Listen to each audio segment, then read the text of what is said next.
Hello friends, Radhe Radhe. क्या होगा राधे कृष्ण के आज के एपिसोड की स्टोरी में तो शुरू करते हैं। उससे पहले आप लोगों से रिक्वेस्ट है कि आप लोग हमारे चैनल को जरूर सब्सक्राइब कर लें। तो शुरू करते हैं आज के एपिसोड की स्टोरी। आज के एपिसोड में दिखाया जाएगा कि राधा कृष्ण से कहेंगी कि कृष्ण तुम्हें आज बताना ही पड़ेगा कि बांसुरी के 7 सुरों से तुम प्रेम करते हो या मुझसे प्रेम करते हो। तुम जिसके पास जाते हो तुम उससे एक ही बात कहते हो कि मैं तुमसे अधिक प्रेम करता हूँ, लेकिन कृष्ण तुम मुझसे प्रेम करते भी हो या नहीं करते हो।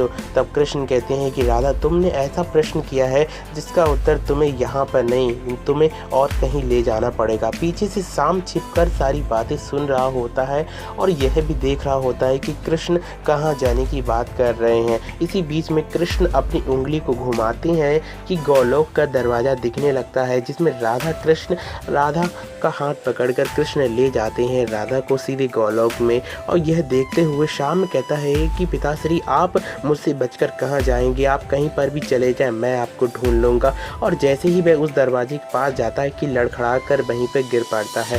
फिर वह कहता है कि मैं भी रुद्र का ही अंश हूँ, और अपनी शक्ति के द्वारा वह भी पहुँच जाता है गोलोक में। इधर से दिखाया जाता है कि कृष्ण कहते हैं कि राधा, यह तुम्हारा गोलोक है, यहाँ पर हमारा जन्मों जन्मों का नाता है, हम यहाँ पर हमेशा से रहते हैं, यहीं पर गोपियाँ रहती हैं और यहीं पर तुम्हारे हाथों का मैं माखन खाया करता था रोज़।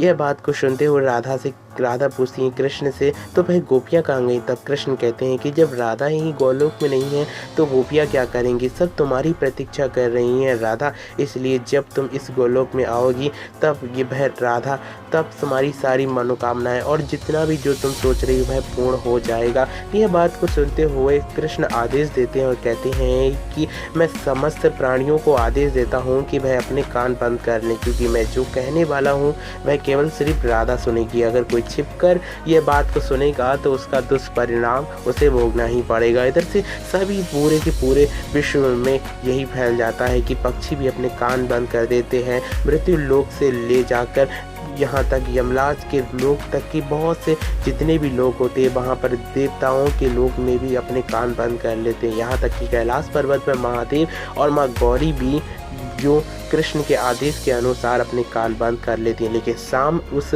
बात को सुनने के लिए आतुर होता है और वह कान नहीं बंद करता और कहता है कि सारे विश्व ने चाहे भले ही कान बंद कर लियो, लेकिन मैं बंद नहीं करूंगा। और इसी प्रकार से कृष्ण सुनाते हैं अपने बचपन की कहानी, जिसमें गोपियों से सबसे प्रेम करते हैं। उसी बीच में बबूल देवता की बात बताते हैं कि बबूल के वृक्ष की डाली से एक बांसुरी तैयार करते हैं। दूसरी ओर जब वह महादेव की बात करते हैं तो महादेव एक समय समाधिस्थ होने के पश्चात जब योग निद्रा से जागते हैं तब वह भी दधीचि की हड्डियों से ही बांसुरी बनाते हैं अपने त्रिशूल के द्वारा। जब वह इधर से बबूल की जो डाली से बनी होती है बांसुरी तैयार होती है कि उसी बीच में महादेव आ जाते हैं और कृष्ण से कहते हैं कि मैं आपको यह उपहार देना चाहता हूँ। उसी बीच में राधा पूछती हैं कि अब तुमने क्या करा था उस समय? तब कृष्ण कहते हैं कि मैंने क्या किया था मैं बताता हूँ। फिलहाल आज का एपिसोड यहीं पे खत्म हो जाता है। बीच में कृष्णावाणी आती है और कृष्णावाणी के कल का एपिसोड दिखाया जाता है, जिसमें कृष्ण के समाधिस्थ होने के लिए राधा कहती हैं कि तुम्हें यह बताना ही पड़ेगा कि तुम किससे प्रेम करते हो। तब कृष्ण कहते हैं कि मैं तुम्हें बताकर ही रहूँगा मैं किससे प्रेम करता हूँ। साथ ही कृष्ण समाधिस्थ हो जाते हैं, ऋषि शुक्राचार्य आ जाते हैं। हम देखना यह होगा कि कृष्ण पर उन्होंने आक्रमण क्यों किया है। Thank you for watching this video and Radhe Radhe.